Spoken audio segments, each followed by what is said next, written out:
সুলাইমান আলাইহিস সালাম তিনি জানেন কিয়ামতের ময়দান কঠিন ভয়ঙ্কর।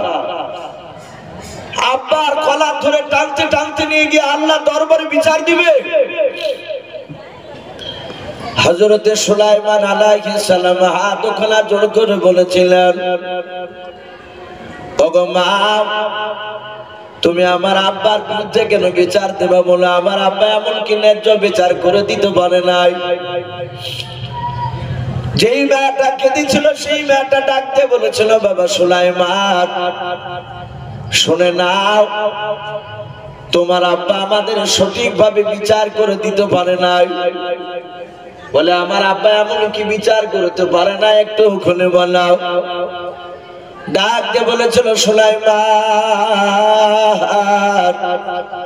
ওই মেয়েটার কোলে যে বাচ্চা আছে, মেয়েটা হাসতে হাসতে নিয়ে যাচ্ছিল। বলে হ্যাঁ,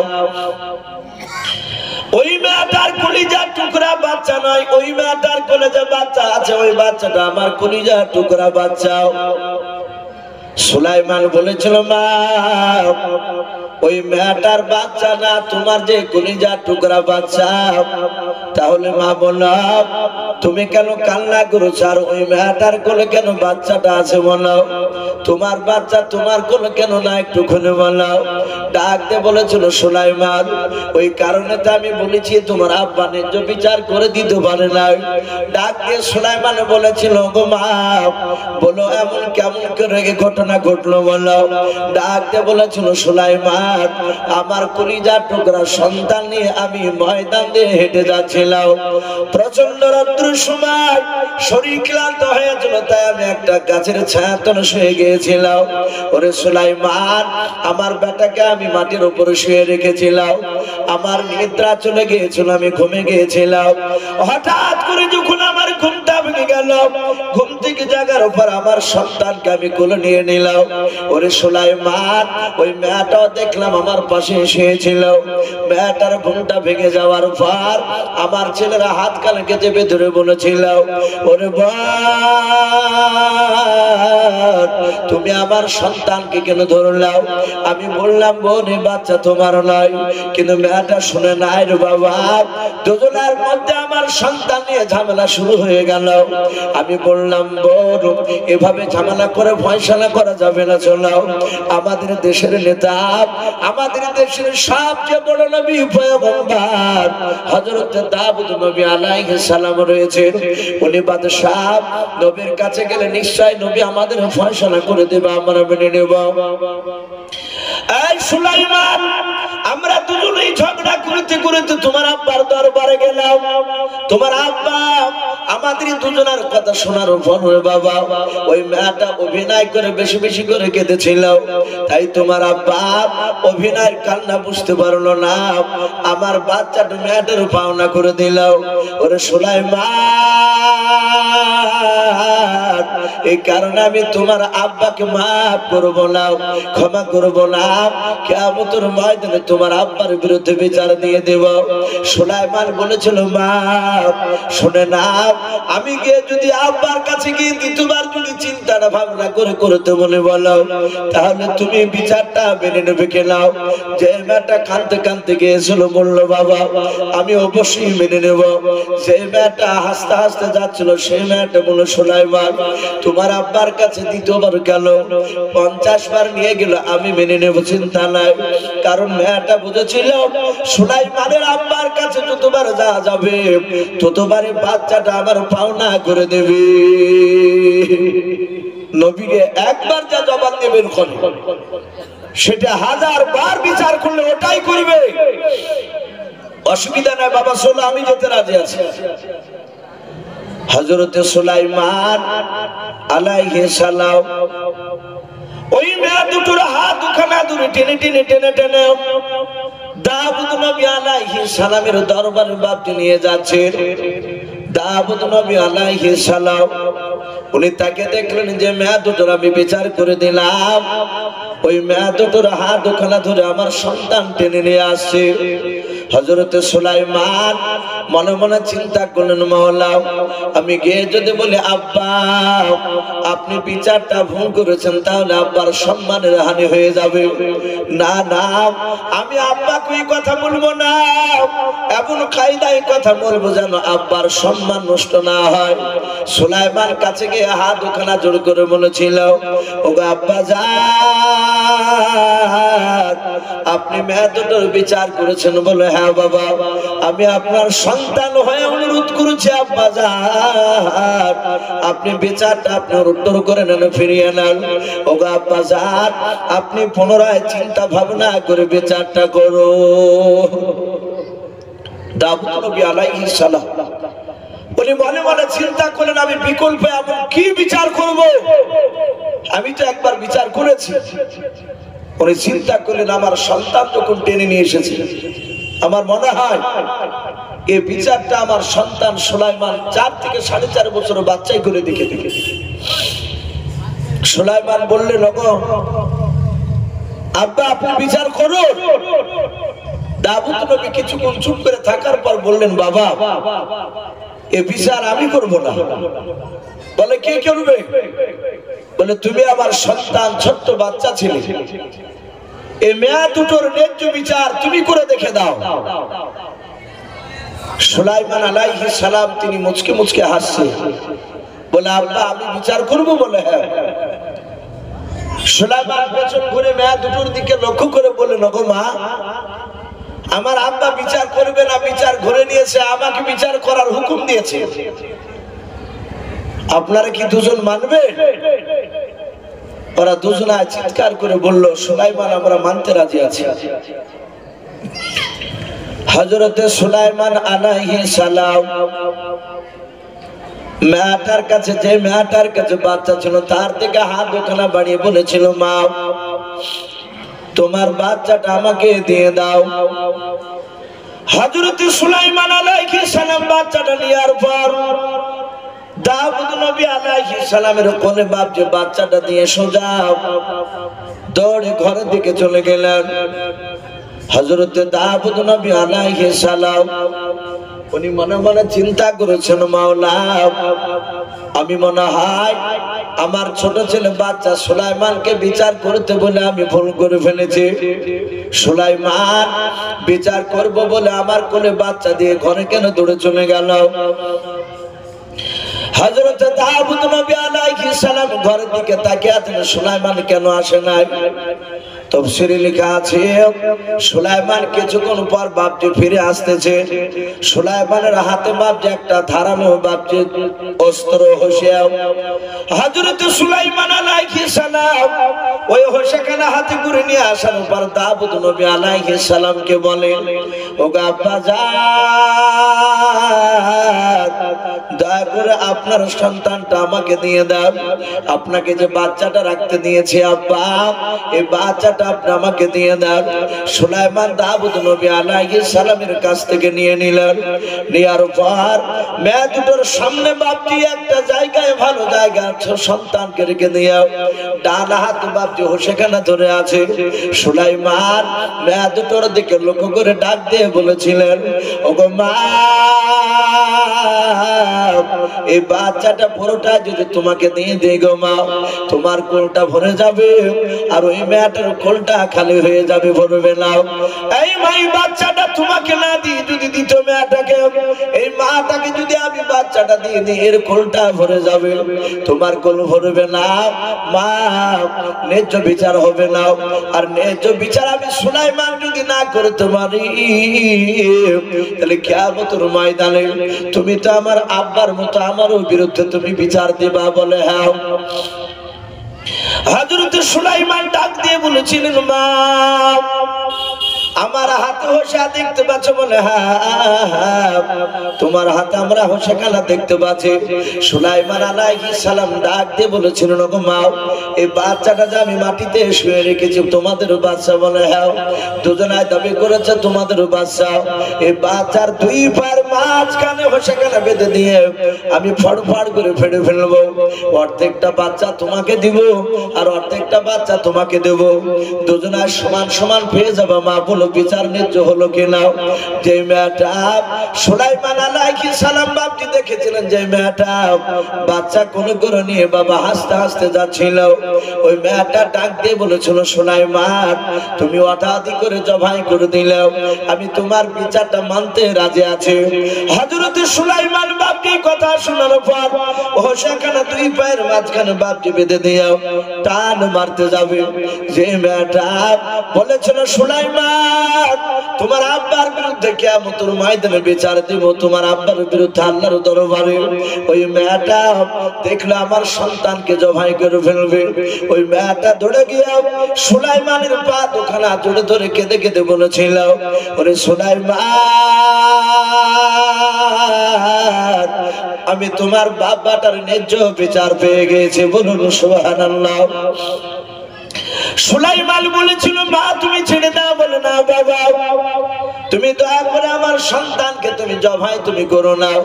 বলে মা তুমি বলেছো ন্যায্য নাকি বিচার আমি করে দিতে পারবো না, আর না পারলে কিয়ামতের ময়দানে তুমি আমার আব্বা এবং আমার বিরুদ্ধে আল্লাহর দরবারে বিচার দেবা বলেছো।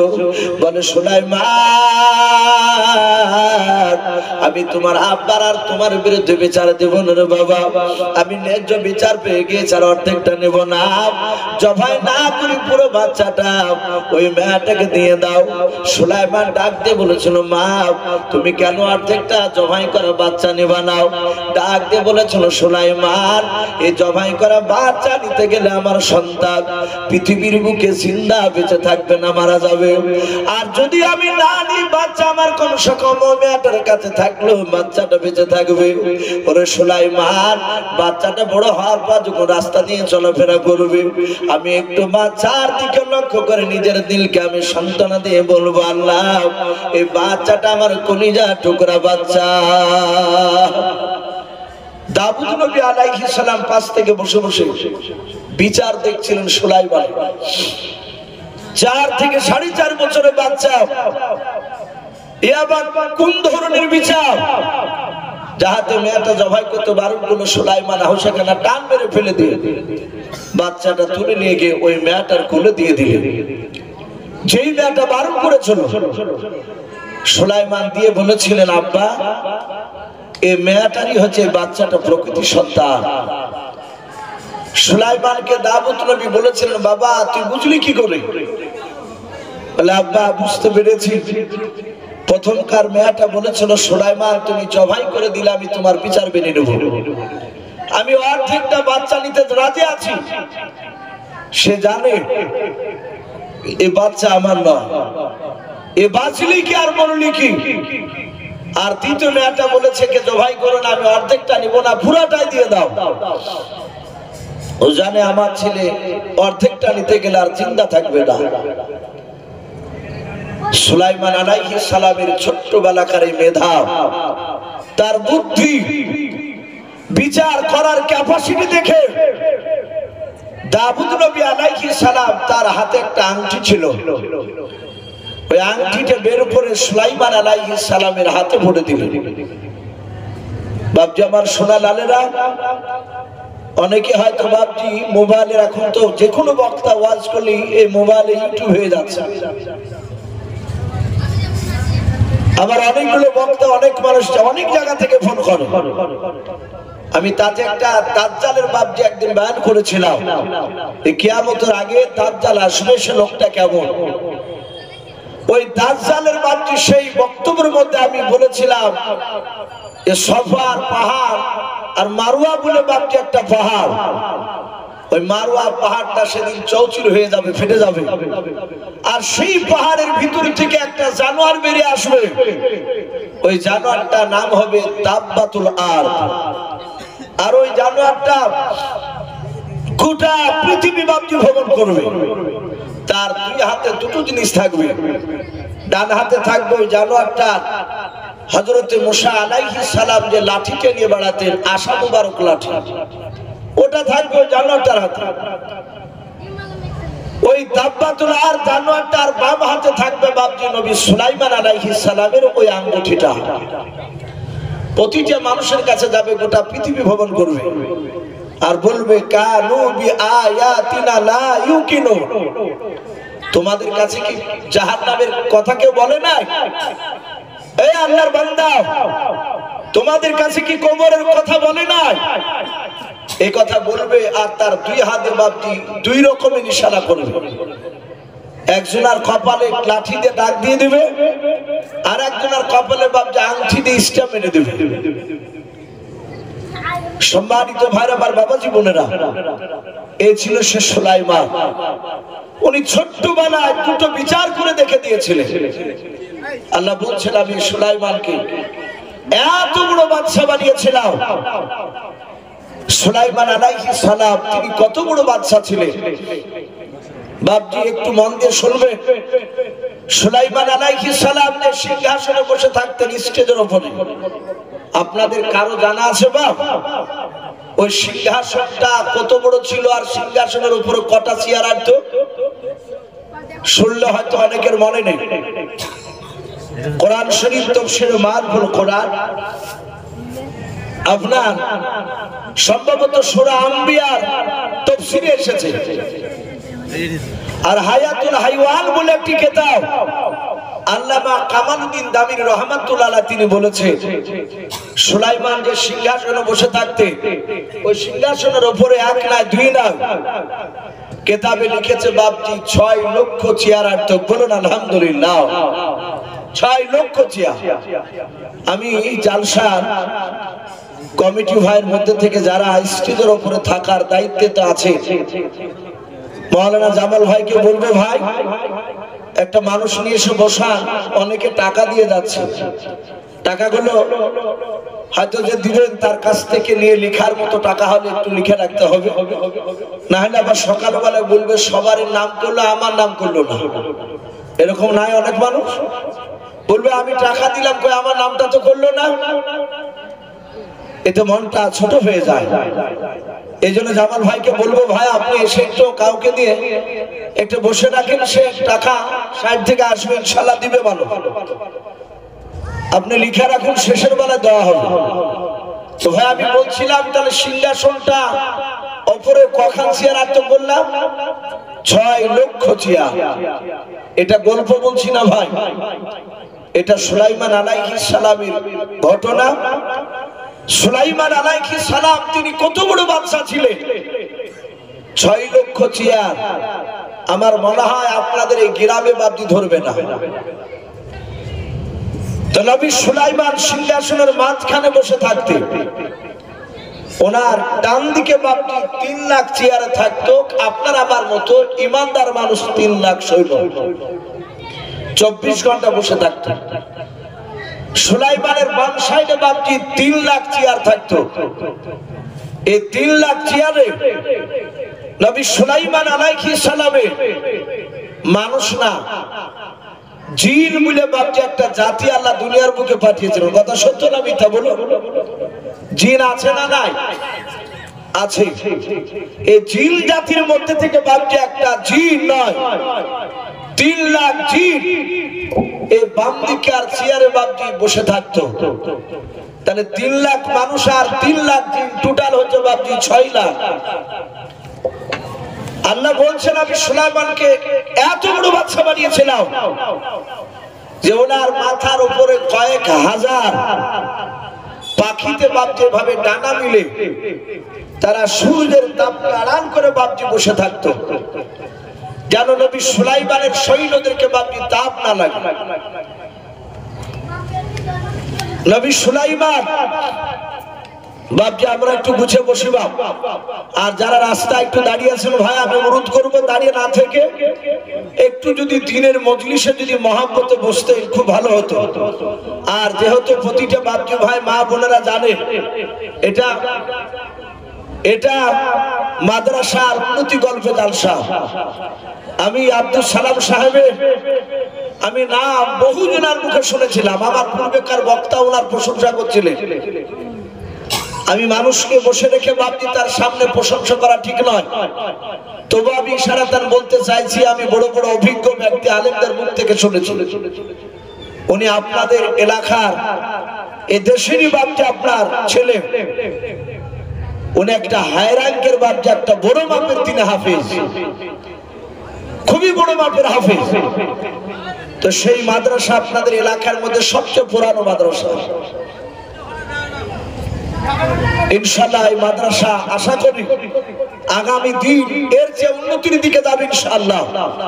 আমি অনুরোধ করব যে সব বাপজি ভাইরা এসেছে, আপনারা চলে না গিয়ে একটু জমে বসুন, মা বোনেরা আপনাদের জায়গায় বসুন জমে জমে। আর বাপজি ভাইরা রাস্তায় দাঁড়িয়ে না থেকে আপনারা এসে একটু ভিতরে বসে যান। আর যারা টাকা দেওয়ার নিয়াত করে এসেছে যে মাদ্রাসায় আমরা টাকা দিব ইনশাআল্লাহ, তাদেরকে বলবো আপনারা আসুন, দুজন একজন করে আসুন। আর এই সাইডে হাফেজ সাহেবের হাতে দেন, খাতা লিখে রাখবেন। শেষের বেলাতে ইনশাআল্লাহ আপনাদের কাছে কিছু চাই, আবার দোয়া করা হবে। তো ভাই আমি বলছিলাম নবী সুলাইমান আলাইহিস সালাম তিনি এত বড় বিশাল সিংহাসনে বসে থাকতেন। আল্লাহ বলছেন আমি সুলাইমানকে এমনই আমি তাকে ক্ষমতা দিয়েছিলাম, আমার বাতাস আমি সুলাইমানে তাবে করে দিয়েছিলাম। বলুন সুবহানাল্লাহ। আজ যেমন আমরা 4 চাকায় 2 চাকায় প্লেনে বিভিন্ন যানবাহনে বাপে আমরা যাতায়াত করি, অনেক মানুষ আমরা করি। নবী সুলাইমান উনি বাতাসের সাহায্যে হুকুমে এই সিংহাসন নিয়ে বাপে আকাশ পথে উড়ে যাতায়াত করতেন। বলুন সুবহানাল্লাহ।